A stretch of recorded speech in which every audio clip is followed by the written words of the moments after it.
Welcome to What's the Deal with Sam? Starring Sam Lilly.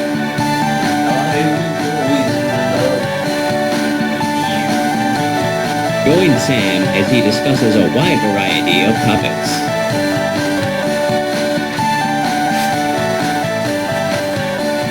Bad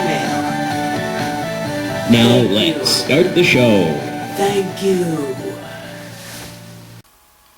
What's the deal with the Legend of Zelda and trying to push products? It's like marketing with the ground. So I mean, there were some Zelda games that come out that are more so trying to push the whole technology of a system, right?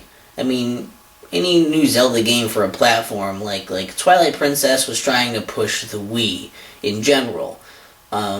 The first Legend of Zelda had you using the whole microphone thing and the second player controller of the Famicom. Even as far back as that, they were trying to do stuff like this. The DS titles, they wanted you to use the whole touchscreen, dual screen thing. That's, there's just a lot of these titles that are trying to push the general systems that they're on, and that's fine. But there are some games that also tried to push some other accessories.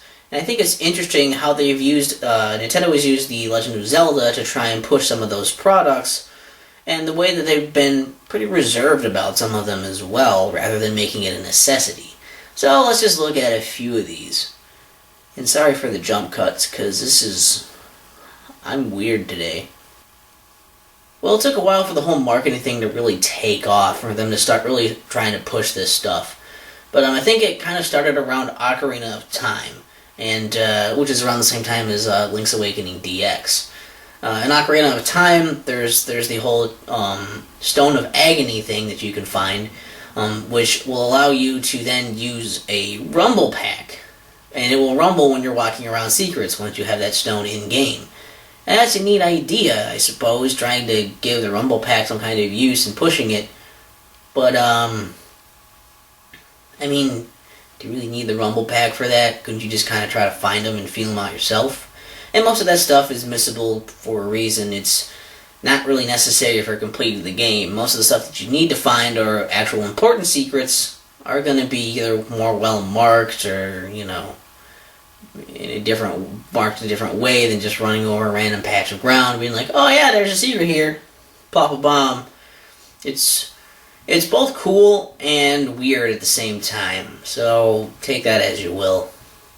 Link's Awakening DX, which came out around the same time, actually tries to push the Game Boy printer. Yeah, the Game Boy printer. You take pictures in-game, and then you can go into the shop and you can print them out, and after playing the game a few times, you'll probably be able to print out every one of those pictures, which is interesting, I guess, if you are interested in the Game Boy printer, but, not a lot of people that seem to have had a Game Boy printer. I don't know anyone personally that had it.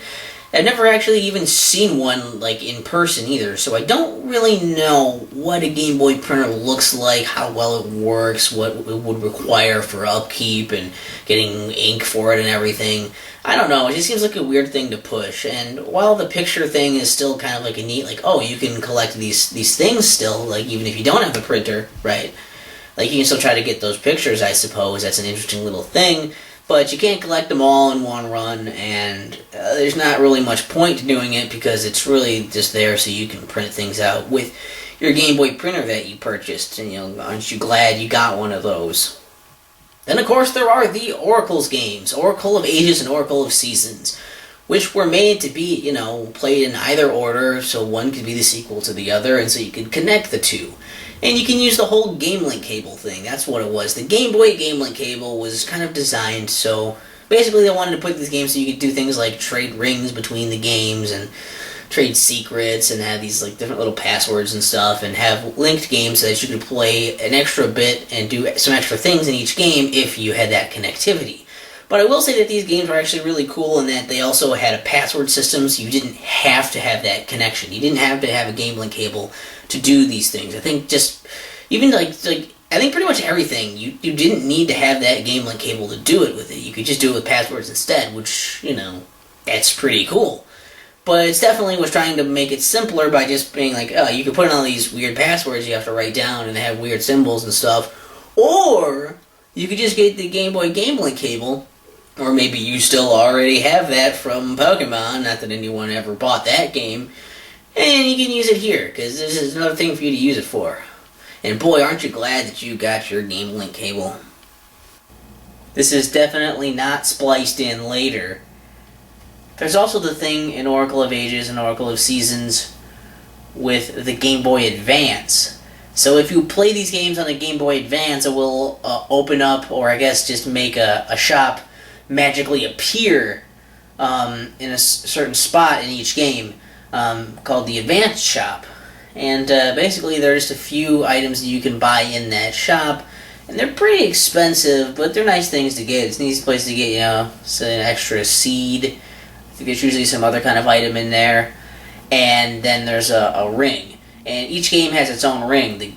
There's a Game Boy Advance Nature Ring, Game Boy Advance Time Ring, or whatever exact names are. It doesn't matter. The point is, these shops are in here with those rings so that you can't actually 100% complete these games unless basically you have to have both games. You don't necessarily have to have a Game Link cable or not, and I can understand needing that. Maybe if they made that a requirement, I could at least see it, since they seem like they were designed for it. But this is like, in order to get 100% completion, even though you don't really get anything for doing that, it's just for you, I guess.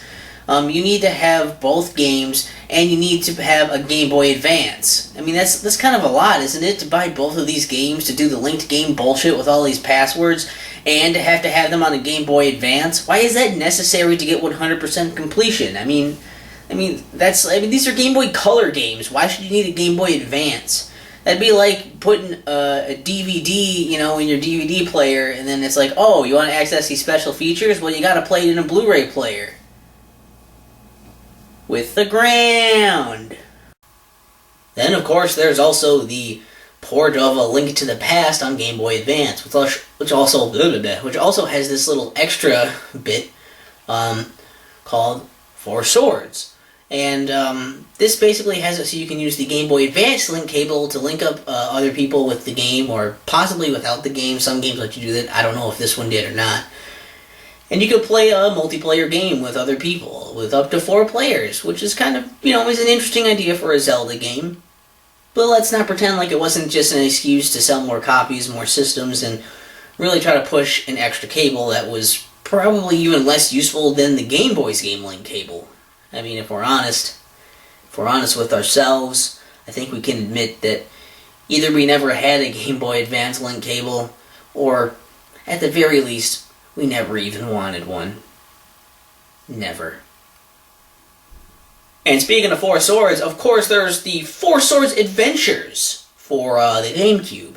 And for this one, again, it was supposed to be a multiplayer Zelda experience, and you could play it alone with your GameCube controller. But if you wanted to have 2 or more players, then you had to have this weird cable that would connect your Game Boy Advance into your system, and you could kind of use that as a controller, I guess. And basically what it did was that, so each player was playing, on a lot of screens, there are some places you can go into, houses or go into caves and stuff that are still technically on the same screen. So when you go into those places, then it goes down to your Game Boy Advance screen, and you can see where you are on your Game Boy Advance, and you're like, oh, I'm in the cave on here, and then when you come back out, you're on the screen again on the TV, and it's just a weird kind of a hassle and mess. It's a cool dynamic of trying to, play with everybody, but I definitely think they could have adjusted it so you just use the GameCube controllers instead, rather than trying to push this extra barrier to entry. And not only is it hard enough to try and get enough people to want to play a multiplayer Zelda game, as weird as that sounds, but also the fact that you're trying to, push buying, having them also having a Game Boy Advance, and then having a fucking weird cable to connect your Game Boy Advance to the GameCube. I mean, the barrier to entry is insane, and nowadays you're probably not going to find anyone that's able to play that with you, simply because of these reasons. There's just too many barriers to entry. So, I don't know, why? And then, of course, this cable would be useful, I suppose, to connect your Game Boy Advance if you had Wind Waker, because you get this thing called the Tingle Tuner, which helps you find treasure out in the ocean, and that's interesting. That can be helpful. But again, you would have to have that cable just to do that, and you don't really need it. And while it might make things slightly easier, is it really worth paying the money for that cable? And of course, if you don't have Game Boy Advance, you're not going to buy a Game Boy Advance just to be a fucking tingle tuner. That would be fucking stupid. So I don't know. It's another one where you don't need it, but it could be helpful. But it's actually probably more worth your time and your money to just, look for that shit yourself or fucking Google it than to use a stupid ass tingle tuner piece of shit. The last one I want to talk about here is just Skyward Sword in general. On not really trying to sell the Wii so much, since I think Twilight Princess was the one that was trying to push the Wii in general, but Skyward Sword tried to push the whole Wii Motion Plus thing, because you needed it to play the game.